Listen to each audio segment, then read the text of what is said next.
안녕하십니까? 노동조합에서 인사드립니다. 더위가 잠깐 쉬어가는 듯 하더니 수도권 곳곳엔 폭우가 내린 한 주였습니다. 7월의 두 번째 주 뉴스 리포트, 조합 내부 일정 안내를 중심으로 전해드립니다. 13일 수요일 오후, 울산에서 올해 세 번째 조합 상무집행위원회가 열렸습니다.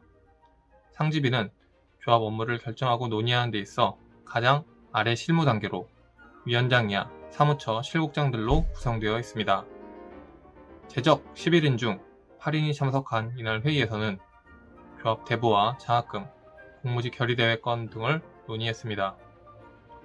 조합 복지 지침에 근거한 조합원 긴급 생활자금 대부는 지난해에 비해 대부 인원은 19명이 늘어 모두 47명이, 재원은 1억 5천만 원이 늘어 총 4억 2천만 원 한도로 실시할 예정입니다. 한정된 재원을 두고 지역별 한도로 나누다 보니 신청하신 모든 조합원들에게 충분한 혜택이 돌아가지 못했습니다. 이 점 널리 양해 바랍니다. 이자율은 연 2%로 예년과 같으며 수익금은 장학금 등 재원으로 쓰이게 됩니다.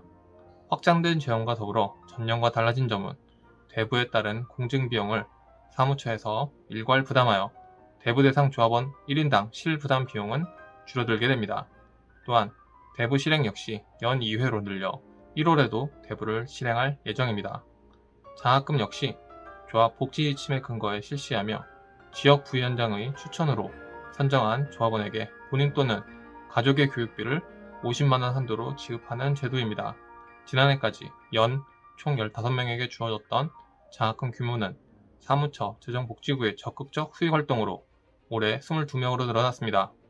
공단 퇴직, 임원들이 내는 후원금을 재원으로 삼아 불안정할 수밖에 없었던 과거에 비하면 확연히 달라진 점입니다. 대부와 장학금은 모두 7월 25일 날짜로 대상자 계좌에 입금될 예정입니다. 장기근속 조합원에 대한 포상도 올해 새롭게 추가된 점입니다.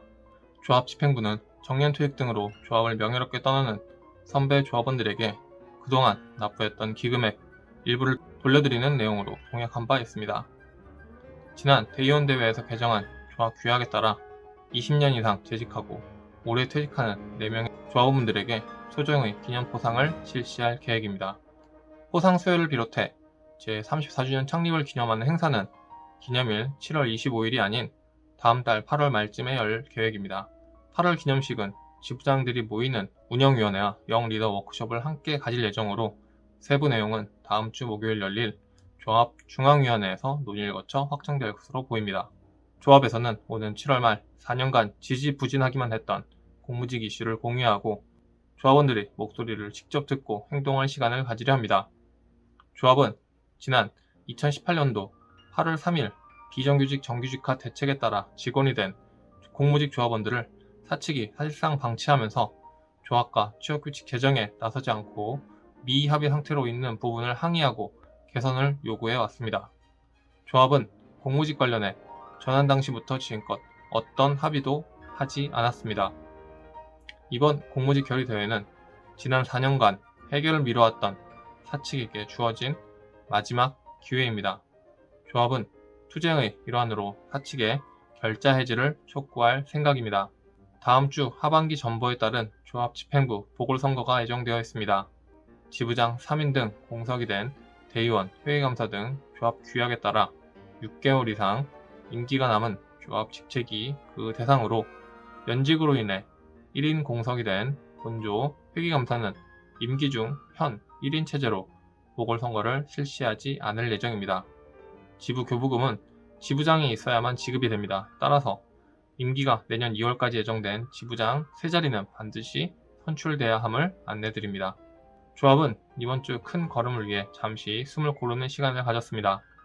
조합 창립 기념품은 개별적으로 선택하신 물품으로 지사별로 늦어도 8월 초 배송을 계획 중에 있습니다. 참고로 선택 결과는 인덕션이 558명, 진공포장기가 389명, 전자 휴지통이 434명이 신청해 모두 기준을 넘겼습니다. 이번 주 소식은 여기까지입니다. 모두 건강 유의하시기 바라며 다음 주 다시 찾아뵙겠습니다. 감사합니다.